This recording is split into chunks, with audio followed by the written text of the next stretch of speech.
أعوذ بالله من الشيطان الرجيم بسم الله الرحمن الرحيم ولقد يسرنا القرآن للذكر فهل من مدكر وقال تعالى هو الذي بعث في الأميين رسولا منهم يتلو عليهم آياته ويزكيهم ويعلمهم الكتاب والحكمة وإن كانوا من قبل لفي ضلال مبين صدق الله العظيم. You are using the device audio. Done speaking.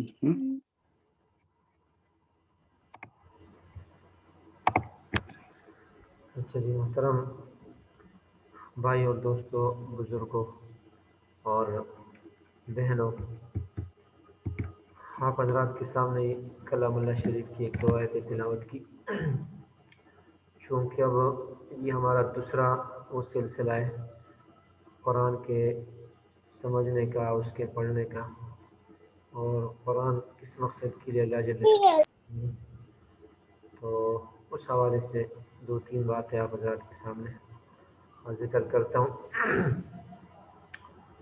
سب سے پہلی بات تو یہ کہ قرآن اللہ جل شانہ کا کلام ہے.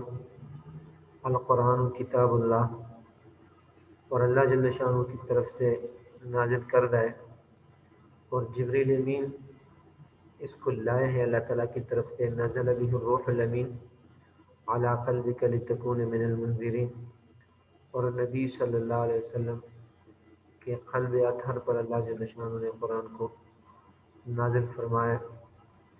اور قرآن مجید کے ذریعے سے اللہ جل شانہ نے اس کے پڑھنے والے کی بھی اور اس کی برکت سے شہر کی بھی، زمین کی بھی، جبریل امین کی، تمام کے تمام کو جو فضیلت حاصل ہوئی ہے وہ قرآن مجید کے ذریعے سے.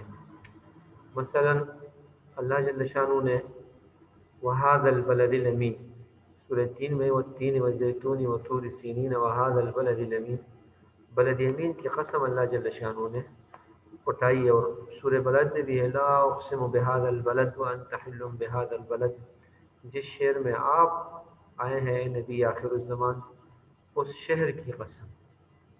اسی طرح تمام فرشتوں میں سے جبریل امین کو اللہ جل شانہ نے شرف بخشی، ان کو تمام فرشتوں پر فوقیت دی، اس لیے کہ جبریل امین قرآن مجید کو لانے والا فرشتہ ہے.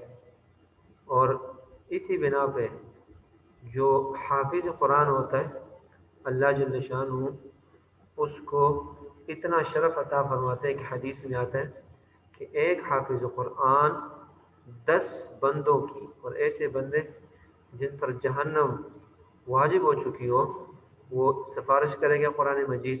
اور حدیث میں آتا ہے کہ القرآن شافع مشفع وماحل مصدق من جعله امامه قاده الى الجنہ ومن جعله خلف ظهره ساقه الى النار، کہ قرآن سفارشی بھی ہے، اس کی سفارش قبول کی جائے گی، اور یہ جھگڑالو بھی ہے، اس کا جھگڑا تسلیم کر لیا جائے گا.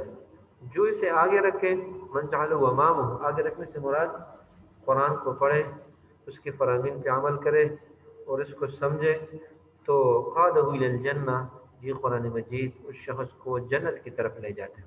اور ومن جعله خلف ظہری، جو شخص اس کو پس پشت ڈالے، یعنی عمل نہ کرے اور پڑھے نہ اور تلاوت نہ کرے، تو ساقہ الى النار، یہ قرآن مجید اس کو جہنم میں گرا دیتے ہیں، اس کے خلاف گواہی دے گا.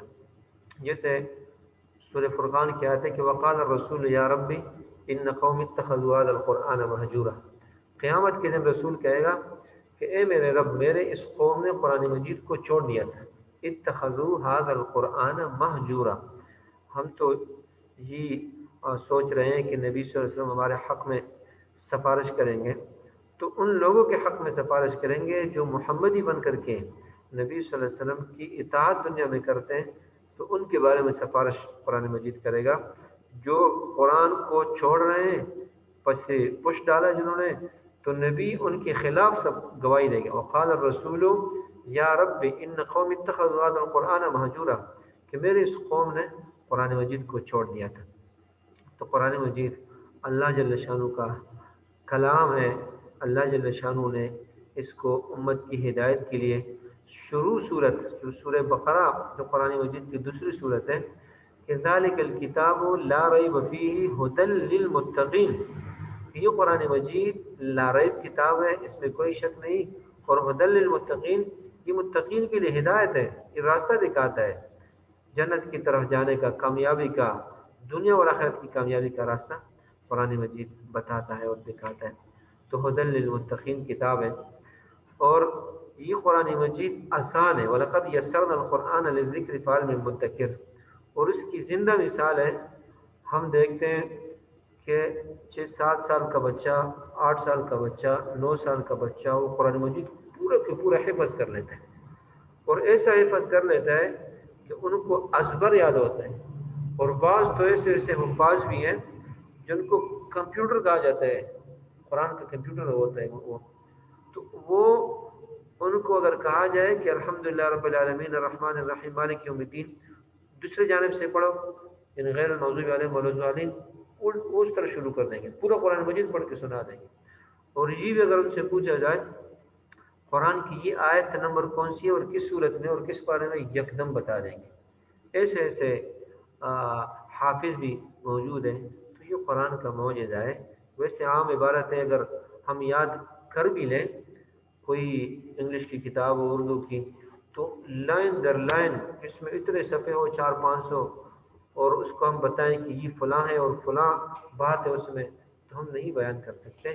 یہ قرآن کا معجزہ ہے، تو قرآن مجید کو اللہ جل شانہ نے آسان کر دیا۔ وَلَقَدْ يَسَّرْنَا الْقُرْآنَ لِلذِّكْرِ فَهَلْ مِن مُدَّكِرٍ، قرآن کہتا ہے کہ ہم نے قرآن مجید کو ذکر کے لیے، سمجھنے کے لیے، نصیحت کے لیے آسان کر دیا ہے۔ فَهَلْ مِن مُدَّكِرٍ، کیا کوئی ہے جو نصیحت حاصل کرے، جو قرآن پہ عمل کرے؟ تو میں نے آپ حضرات کے سامنے یہ آیت تلاوت کی، وَلَقَدْ يَسَّرْنَا الْقُرْآنَ لِلذِّكْرِ فَهَلْ مِن مُدَّكِرٍ، یقیناً ہم نے قرآن مجید کو آسان کیا۔ تو عربی زبان میں لقد جب کسی کلام کے شروع میں آتا ہے تو اس سے مراد تاکید، جس طرح ہم اپنے محاورے میں قسم کہہ کر کے بات کو مضبوط کرنے کے لیے، تو عربی زبان میں لام اور قد بھی کافی تھا، قد کا معنی تحقیق، اور لام لگا کر کے لقد یعنی یقیناً تحقیقی بات ہے کہ قرآن مجید کو ہم نے آسان کر دیا، ذکر نصیحت کے لیے، فہل میں مدکر۔ اور اللہ جل شانہ گلے کے طور پر بھی فرما رہے ہیں کہ افلا یتدبرون القرآن ام علی قلوب اقفالها، یہ لوگ قرآن میں تدبر نہیں کرتے، کیوں نہیں کرتے؟ کیا ان کے دلوں پر تالے لگے ہوئے ہیں؟ ام علی قلوب اقفالها، یا ان کے دلوں پر تالے ہیں؟ تو قرآن کا سمجھنا، اس کا سیکھنا، اس پر عمل کرنا، یہ ہر مسلمان کا فرض ہے۔ یہ نہیں یہ کام ہم یہ ذہن میں نہ لائیں کہ یہ تو صوفی لوگوں کا کام ہوگا یا علماء کا کام ہوگا یا فلاں، نہیں نہیں، قرآن ہر شخص اس کا مخاطب ہے، جو مانے الگ بات ہے، نہ مانے تو پھر بھی الگ بات ہے، نہ مانے، لیکن قرآن کے لیے قرآن کا جو مضمون ہے، اللہ جل شانہ کا جو خطاب ہے، وہ تمام کے تمام انسانیت سے، سب کے سب سے، کہ اس کو سمجھو، اسے پڑھے۔ اب سب سے بڑھ کر کے یہ کس کا کام ہے؟ تو نبی جو دنیا میں آئے تو سب سے پہلی تعلیم اللہ جل شانہ نے قرآن کی دی۔ اب دیکھیں نبی کی ڈیوٹی، ہم سوچیں اللہ جل شانہ فرما رہے ہیں هو الذی بعث فی الامیین رسولا، اللہ تعالیٰ وہ ذات ہے جنہوں نے امیوں میں، امی کیا معنی، جن کو علوم حاصل نہیں تھی اور وہ امی تھے، ان پڑھ تھے، ان میں رسول بھیجا، اور رسول کا کام کیا تھا؟ یتلو علیہم آیاتہ، سب سے پہلا کام کہ وہ اللہ کی آیتیں ان پر پڑھ کر سنائیں۔ اب آگے وَيُعَلِّمُهُمُ الْكِتَابَ، اور ساتھ میں تزکیہ کا یہ الگ ذکر ہے۔ تو قرآن کا پڑھنا اور چیز ہے اور قرآن کی تعلیم اور چیز ہے۔ پڑھنے کا مقصد کیا؟ کہ قرآن کے الفاظ اور حروف کو ایسا ہی پڑھنا جیسا اللہ جل شانہ ہم سے چاہ رہے ہیں۔ مثلا رسول خدا صلی اللہ علیہ وسلم کا فرمان ہے کہ اقرؤوا القرآن بلحون العرب واصواتها، اقرؤوا القرآن بلحون العرب واصواتها، کہ قرآن مجید کو عرب کے لہجے میں اور ان کے انداز میں پڑھو، عرب کے لہجے میں اور ان کے انداز میں۔ اب ہم نماز پڑھ رہے ہیں اور روزانہ پڑھتے ہیں، اور سورہ فاتحہ کہ معنی تو حارث بھائی دور کی بات، بعض لوگوں کو الفاظ پڑھنے بھی نہیں آتے. اور میں پہلے بھی عرض کر چکا ہوں شاید کہ ہم الحمدللہ رب العالمین، الحمد، الحمد سر سے ہے ہی نہیں، الحمد ہا جو حلق سے ادا ہونے والا حرف ہے، تو ہم اس کو الحمد ہی پڑھیں. اور الحمد کو الحمدللہ، الحمد پڑھتے ہیں، دو بھی غلط ہے اور الحمد بھی غلط ہے. الحمد للہ، بعض کو للہ رب العالمین، اور رب العالمین نہیں پڑھتے، رب العالمین. عالم، علم تو تکلیف کو کہتے ہیں. علم پرسوں بھی میں ذکر کر چکا ہوں نا، علم لہم عذاب علیم بما کانوا یکذبون. علیم علم سے، علم تکلیف کو عربی میں کہا جاتا ہے.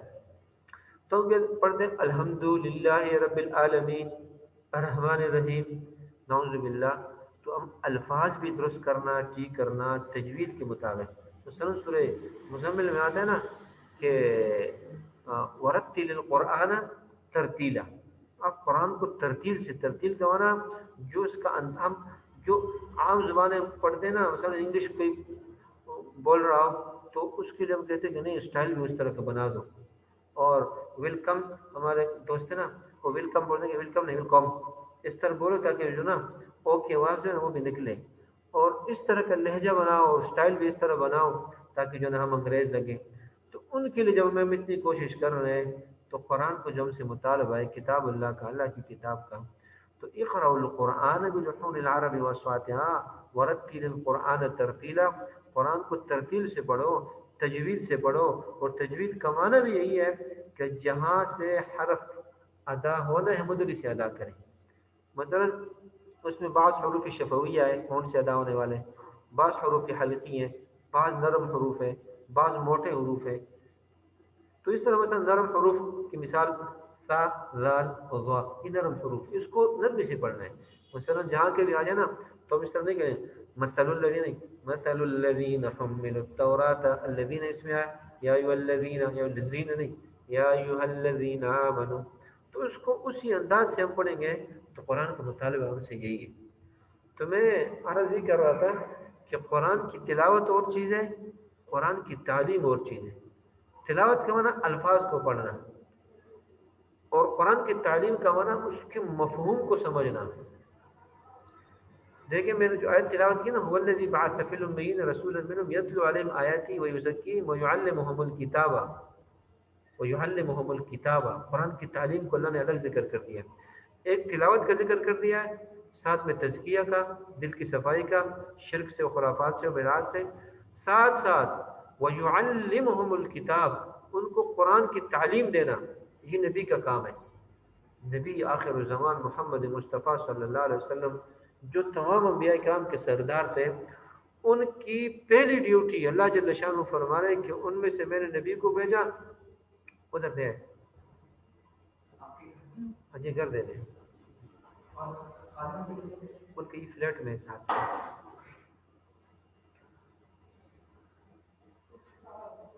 تو والذی بعث فی الامیین رسولا منہم یتلو علیہم آیاتہ ویزکیہم ویعلمہم الکتاب. قرآن کی تعلیم یہ نبی کی ڈیوٹی. آج کل تو ہم نے اہل مدارس کو ایسا سمجھا کہ ہم نے ان کو وظیفہ خور بھی سمجھا، نعوذ باللہ، اور ہم نے ان کو گیا گزرا سمجھا، اور صوفی لوگ ہم سمجھ چکے ہیں.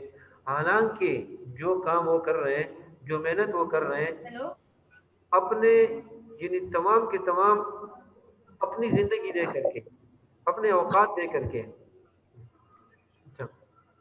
تو وہ میں بیان میں نے بات ذکر کی تھی کہ ایک شخص اگر اس کے پاس 3-4 مہمان آ جائے اور کہے کہ ہم نے 15 دن ٹھہرنا ہے، تو ٹینشن میں پڑ جاتا ہے کہ ان کے لیے میں واش روم کا کیا بندوبست کروں گا، کھانے کا کیا بندوبست کروں گا، اور سب سے بڑھ کر کے رہائش، اور پھر گرمی اور سردی، ان کے لیے پنکھوں کا بندوبست، سب کچھ. یہ سارا ٹینشن جو مدارس کے محتممین حضرات ہوتے ہیں اپنے سر پہ لے لیتے ہیں.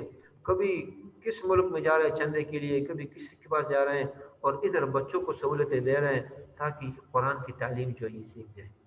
اپنے آپ کو مشکل کے بعض مدارس میں 3-3 ہزار 4-4 ہزار بچے پڑھتے ہیں. اب یہ دارالعلوم قانیہ کوڑا خٹک 1800 صرف علماء بن گئے. حارث بھائی 1800 صرف علماء بن گئے جنہوں نے بخاری شریف دو حدیث کی تکمیل کی. تو 1800 بندے جب ایک ادارے میں ہو اور ایک گلاس پانی بھی پیے نا دن میں، تو 1800 گلاس پانی ہو گیا، اور پھر دن میں 2-3 ٹائم بندہ تو پانی پی لیتا ہے 5 مرتبہ. تو آج کل ڈاکٹر آزاد بھی کہتے ہیں زیادہ پانی پیو، کرونا کو بگاؤ. تو 10 گلاس ایک بندہ پانی پیے تو میں تو کہتا ہوں اسے تو 2 ٹینکیاں بھر جائیں گی 1800. پھر وہ 1800 وضو بھی کریں، 1800 کھانا بھی کھائیں، 1800 غسل بھی کریں، 1800 کپڑے بھی دھوئیں، اور 1800 کے لیے 1800 تو صرف 2 حدیث میں ہے، باقی کتنی تعداد ہے کہ اللہ جانے. اتنے لوگ مدارس والے یہ محتمین اپنے ذمہ پر انہوں نے لے لیے یہ سب کچھ، اور ہم نعوذ باللہ بجائے یہ کہ ہم ان کے ساتھ تعاون کریں، ان کو پیسے دیں، اور کسی طالب علم کی ذمہ داری اپنے ذمہ لے کہ اس کا حفظ میں کراؤں گا انشاءاللہ، جب 2 سال تک خرچہ ہے تو میں پیسے دوں گا، یا اس کا عالم کا کورس جو ہے مدرسے کے لیے میں جو ہے تعاون کروں گا، بجائے اس کے کہ ہم ہیلپ کریں. ادھر سے الگ لوگ ان کے خلاف پروپیگنڈے کرتے ہیں نعوذ باللہ، اور ایک چھوٹی سی بات کو اتنا اچھال لیتے ہیں کہ اگر مدرسے کا استاد اگر ایک طالب علم کو ہلکا سا مار لے تو پوری میڈیا پہ، اور اسکول کے کتنے واقعات آ گئے ہیں اس کو کوئی پوچھتا بھی نہیں ہے، مار دیا تو مار دیا، کہ ٹیچر ہے خیر ہے، مارنا تو دور کی بات جان سے مار دیتے ہیں، اور اس کی کوئی پوچھ گچھ بھی نہیں. تو میں عرض یہ کر رہا تھا کہ یہ نبی صلی اللہ علیہ وسلم کا سب سے پہلا کام جو تھا قرآن کی تعلیم، یعلمهم الکتاب، تلاوت کے بعد تعلیم. اب تعلیم کسے کہتے ہیں؟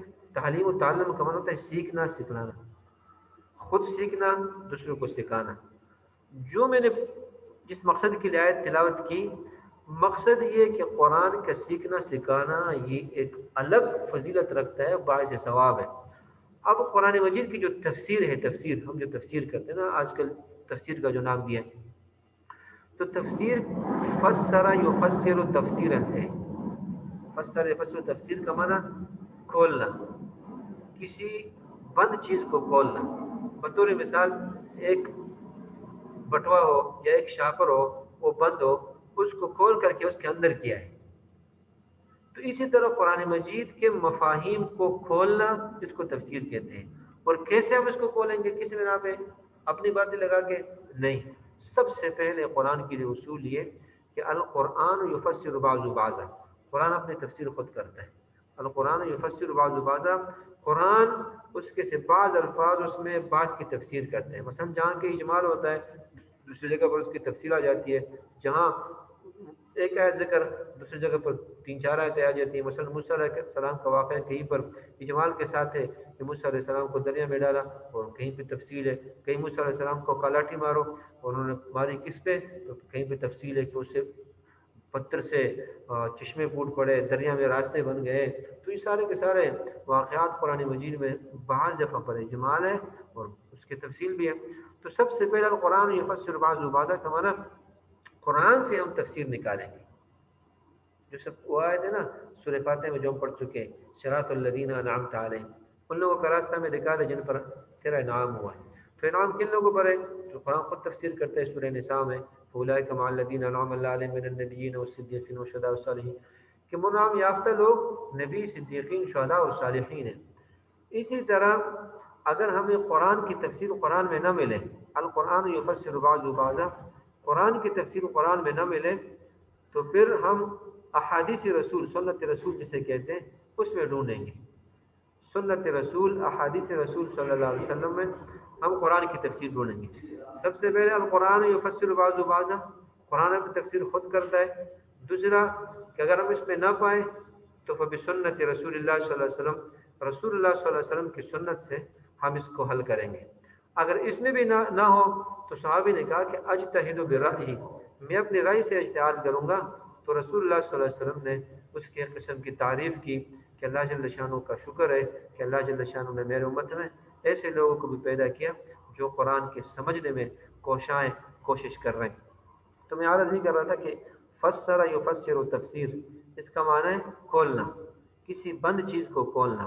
اب ایک شاپر ہو، ایک چیز ہو وہ بند پڑا ہو، اس کو ہم کھول لیں تاکہ اس کے اندر کیا ہے. تو اسی طرح قرآن مجید کی تفسیر کا معنی یہی ہے کہ قرآن جو ہم سے مطالبہ کر رہا ہے، ہم سے جو مانگ رہا ہے، ہم سے جو چاہ رہا ہے، ہم اس کو کھولیں، بیان کریں. اس طرح میں نے آیت تلاوت کی افلا یتدبرون القرآن، افلا یقرؤون القرآن کا اللہ جل شانہ نہیں فرمایا یہ لوگ قرآن پڑھتے کیوں نہیں؟